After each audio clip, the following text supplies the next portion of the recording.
The microchip implants that let you pay with your hand.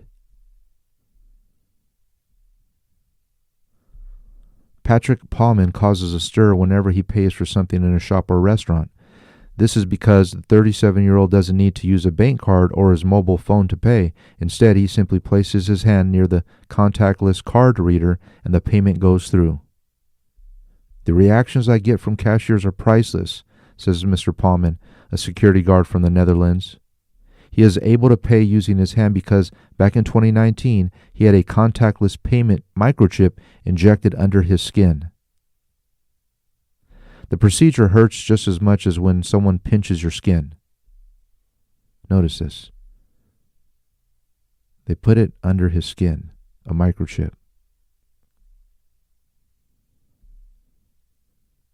The chip under the skin of his left hand is placed there, and it lights up when it comes into close contact with a payment machine. Wow. This is amazing, brothers and sisters. Take a look at this. You know, they talked about this in those old school movies back in the 80s, the Rapture movies and the Mark of the Beast movies, that, you know, there would be something placed underneath the skin. Or actually, at that time, they thought it was just merely a barcode. A little further after that, as time progressed, they talked about a chip. And now we have this technology to where they can be miniaturized to the point where you can't even see them. Now only a light flashes or lights up when you put it near the reader. If this isn't telling you that we're closer to what Revelation 13 describes, the universal global mark chip in the right hand or in the forehead, then I don't know what you're thinking. Take a look at this this heading of this article: banks closing thousands of branches in U.S., UK as customers go digital. Wells Fargo, Citigroup, and J.P. Morgan closed more than 250 branches in the first half of the year, which accounted for 1 to 5% of their networks. More than 4,000 bank branches in the UK have closed in the past 6 years as lenders increase digital service for customers. And this is all going back to what we're looking at. The convenience of just putting all the information underneath the skin is growing, and technology is matching that. They want this type of convenience. And they also say security. It's a safe way to store all your data, all your transactions, your account information, your identity, your information of who you are. You always see these articles, local news. This person went missing. They walked away, and or another person has Alzheimer. They walked away and they can't be found. They're missing. Help find this. This will solve all that. Just having this little type of technology injected underneath their skin. You won't ever lose a lost loved one. You won't ever have another lost loved one. Your children won't be hard to be found. It'll decrease kidnappings because they're all able to be identified and tracked, and no one can hide. You have the Whole Foods market.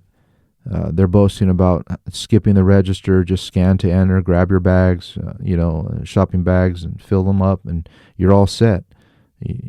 Get whatever you want, and don't worry about pulling out your credit card or any other form of cash payment. Because cash is very, very dirty, and we can't touch that. Coins and things of that nature, and dollar bills. We don't want to deal with that.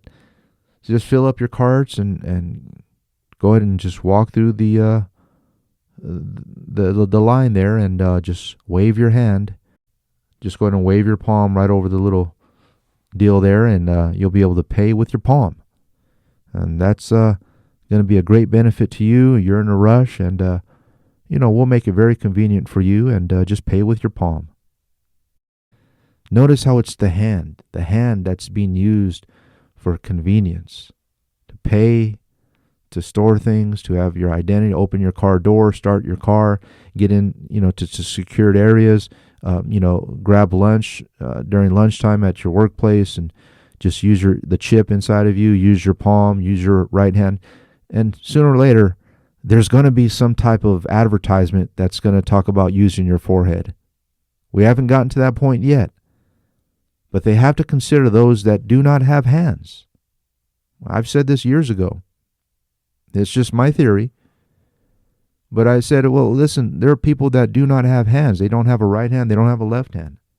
What about them? How are they going to just wave their hand, at the Whole Food store or at one of the Amazon grocery stores? How are they going to? That's discrimination. They shouldn't be discriminated against. The people that, don't have certain limbs. Well, we don't want to discriminate against anyone, so therefore, let's go ahead and use their forehead. They have a forehead. They're living. And this technology is able to go in that area quite effectively. And that's where we're at right now. That's where we're at right now. Just be on the lookout. If you have some information, you can send it to me. But I believe they're going to transition to that forehead sometime in the near future, because that is where the Bible tells us in Revelation is going to be an alternative place to have the mark of the beast, or the number of his name in the forehead. So these are just interesting times, brothers and sisters, that we're living in. And, these Whole Food stores, Amazon stores, just wave your hand over to pay, are just showing us. As Jesus said, he said, you can predict the seasons. You can tell when it's going to rain, when it's going to snow, when it's going to be very hot. But why can you not discern the signs of the times? They're all around you. But you continue on in life like everything's just normal. No preparation. No getting yourself right with your God. No making sure that you don't have any, you're not harboring, these immoral behaviors in your life. You're not really refining yourself. You're not committing yourself to Christ. You're not walking as a Christian, walking in the likeness of Christ. You don't have any sort of understanding of the times that you're in. That's why the Bible talks about 5 wise virgins and 5 unwise virgins. The wise ones had the candle wicks. They trimmed their wicks in their lanterns, and they were ready for that midnight call to meet the bridegroom.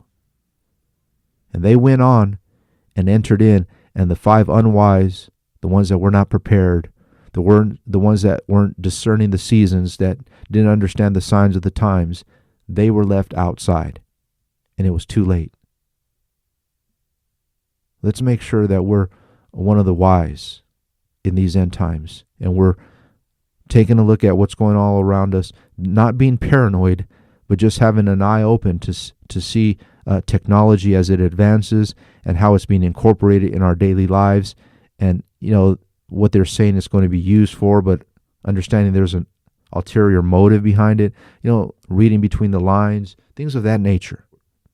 We have a spiritual magnifying glass in these end times. We're looking at everything more closely than others. And that's how we're going to be prepared for what is to come. Until next time.